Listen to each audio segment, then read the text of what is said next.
আপনার জীবনে আপনি যখন কোনো রাস্তা বা পথ ধরে আপনি সামনের দিকে যেতে থাকবেন, মানে আগাতে থাকবেন, যদি দেখেন যে আপনি আপনার সামনে কাদা, অথবা রাস্তায় কোথায় গর্ত, অথবা কোনো নোংরা ফেলা, অথবা কোনো মানে কোনো সমস্যা, তো আপনি কি করবেন?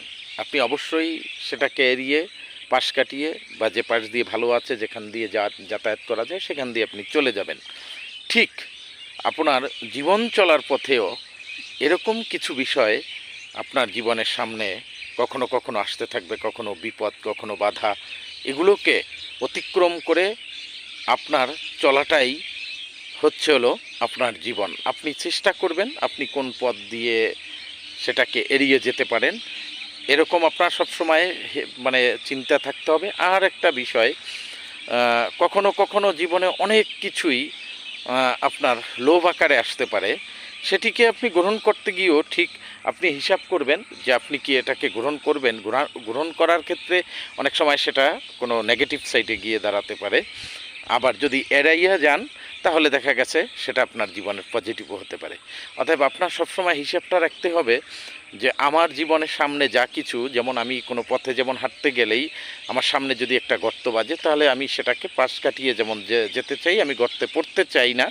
তো এই মানব জীবনেরও চলমান জীবন বা গতিতে আপনার জীবনেও ওরকম কিছু সমস্যা আসতে পারে। সেখান থেকেও আপনি হিসাব রাখবেন যে আপনি কি গর্তে পড়বেন, নাকি আপনি গর্তটাকে এড়িয়ে যাবেন। ঠিক অনেকগুলো আপনার ইচ্ছায় আপনি পড়বেন, অনেকগুলো আপনার অনিচ্ছায়ও আপনি পড়বেন। তবে আপনার যেগুলো ইচ্ছায় পড়ার কোনো ঝুঁকি থাকে, সেগুলোকে আপনি চেষ্টা করবেন এড়িয়ে যাওয়ার জন্য। আর যদি কোনো দুর্ঘটনাস্বরূপ জীবনে কোনো চক্রান্তকারী কোনো ব্যক্তি যদি আপনাকে কখনো কোনো গর্তে ফেলে দেয়, তাহলে সেখানে আপনার কিছু করার থাকবে না।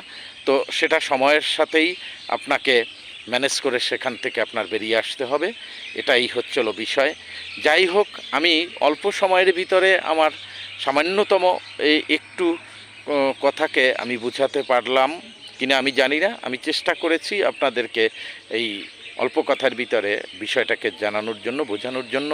সকলে ভালো থাকবেন, সুস্থ থাকবেন, সকলের জীবন সুখের হোক, শান্তিময় হোক, এই আশা প্রত্যাশা রেখে আপনাদেরকে আবার ধন্যবাদ জানিয়ে আমি আমার কথা এখানে শেষ করছি। সকলে ভালো থাকবেন, সুস্থ থাকবেন।